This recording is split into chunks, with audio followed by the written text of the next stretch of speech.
Okay. Not this one. This one is mine. But paid attendees, there's a few little rules, but you'll find out at the Materials Distribution Center, and I encourage you to stay here for the rest of the talk. Little incident we had 4 years ago. Okay. Speaking of Internet Explorer, quick transition there. I just want to make sure you're all here. What I'd like to do is share a little bit of learning about building Internet Explorer and help you to see where we're heading with IE. So in terms of learning from Internet Explorer 8's product cycle, I think I want to talk about 4 things that are really important to us. First, we definitely learned the importance of responsible engineering. And whether it's security, reliability, backward compatibility, these things really continue to be top of mind for us in how we build the product. Even if it means how we do our security patches and Patch Tuesday, but making sure that we're a very reliable and responsible engineering partner in how we build the product. And taking very seriously the notion of putting software out on the internet for people to download and use, and making sure that that responsibility is something that we all have a shared view of. The trustworthy experience is one where it's very important to us that we have a browser that respects your privacy, your choice, and works super well in the way that you're in control of your browsing experience. In fact, when we look at many positive reviews that we've had of Internet Explorer 8, quite often some of the most highlighted features are those that we offer around privacy and trustworthy computing. And we're proud to continue to deliver on those features. We also think that we learned a great deal about real-world interoperability. So we all think very highly of standards, and we're very supportive of standards. And we also know that there's a balance between standards and real world, and making sure that we get the things done that you want to use in building your websites. And so we made a lot of advances in standards, and I think it's also fair to say that we have a lot of things that we want to do, that you've asked us to do, and that we need to do in building Internet Explorer. We also learned that it's important to balance the baseline with innovative technologies. And much like we talked about earlier, having a good balance between the things that we know we have to do and moving the whole notion of browsing forward. And all of these are really important to us because we intend to continue to make sure that Internet Explorer represents the very best browser for Windows, and that it represents the most world-class browsing and modern browsing experience that we can develop. And we're extremely committed to making sure that we deliver that to you in a responsible and trustworthy way as we continue to develop Internet Explorer 9.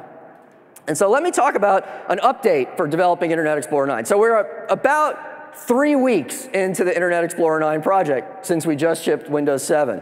And so I have only a small update of things to give you, but I want to make sure you understand that we're focused on these areas and that we're going to go and deliver them the way that I think you believe that we should deliver them. So the first is on standards. So there's been a lot of talk about standards. You know, we have a particular test, ACID 3, that we're not ahead of on, and we need to do a better job there. There are new and emerging standards that are still in committee, still in draft, still very early, like HTML5. And we want to be responsible about how we support that and also how we communicate what we're doing so that we don't generate a hype cycle for things that aren't there yet across the board for developers to take advantage of. We know that we have a lot of work to do on certain areas of performance. And I want to talk about JavaScript performance in particular, and I'll show some information about that. And then, like I said, we want to balance innovation with looking at the things that we know we need to do. So let's first talk about this ACID score, because it's something that we definitely have to go and improve. And 3 weeks into the project, I do want to share that we've made some improvements. We were at 20 with Internet Explorer 8, and we're already up to 32 on Internet Explorer 9. And we continue to invest in that and make sure that we can deliver what you believe is important for us to deliver there in terms of interoperability. On system performance, you know, there's a lot of talk about script performance. But the way that we look at performance is it's a whole system-wide engineering challenge.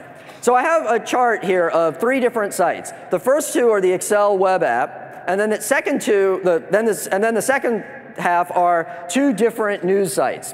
And this is a chart showing the percentage of time spent in a variety of IE subsystems. And you can see that different sites have different ways that they exercise or stress the Internet Explorer runtime.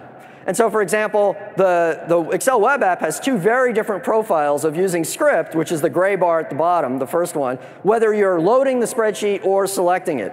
And two news sites have almost a 50% difference in how much they use script. And so there's a wide variety of systems. And the rendering engine might be an important part. And we know that with 4 different rendering engines out there at least, plus all the mobile ones, that there's a lot of work that needs to go on across all the subsystems to make sure that a browser is highly performant. So let me show you a little bit about where we are on SunSpider, on WebKit SunSpider performance. So you see IE7. IE8, we're still an outlier on this particular benchmark, though almost all the reviews pointed out that in real-world browsing, actually Internet Explorer and the other browsers all were sort of on par. And so here we are today with IE9, and you can see that these are all just about the same. And I think that we're just 3 weeks into the project. These are actually the pre-release browsers that are out there. So it's Firefox 3.6, Chrome 4, and WebKit Nightlies.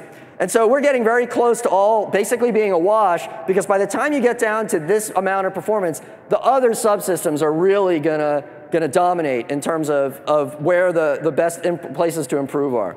And so that's a quick update in slides, but what I think I want to do is show you a quick demonstration of some of these. So what I'm going to do is I'm running our build that's about from, I don't know, yesterday. And this is we're hosting our rendering engine, Trident, inside of a test frame. And so this is just our way of pushing our rendering engine during the course of developing the product. So I have a few things that I want to show you. And down here is the CPU meter. That's going to become important down the road. But just for really quick, I want to go ahead and click on the ACID3 test. And I'm just going to go ahead and run it, and so that everybody can see we have a big fail word up there, and we're going to have to keep working on that. But I just wanted to make sure that I didn't show you something that was just in slides. And here we are at 32. So we're going to keep working on that and keep pushing that work. But there's a lot of other things in HTML5, CSS3. So here's a CSS selectors test. So this is a third-party test that goes and runs using CSS DOM selectors.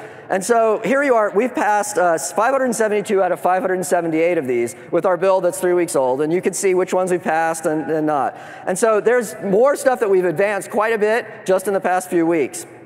But I also want to talk about the role that hardware plays, and also doing a great job of making sure that the standards we push are real-world things that developers really want. I think everybody wants rounded borders.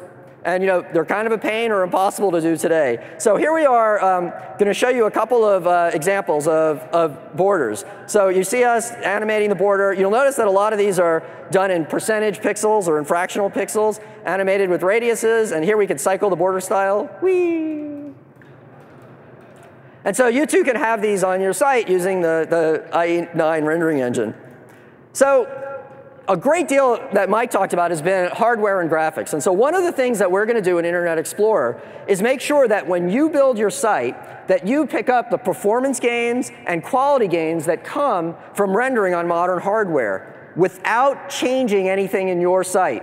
So these pages I'm going to show you are running regular straight HTML, CSS on top of Internet Explorer 9's rendering engine, which is itself rendering through the DX family of graphics.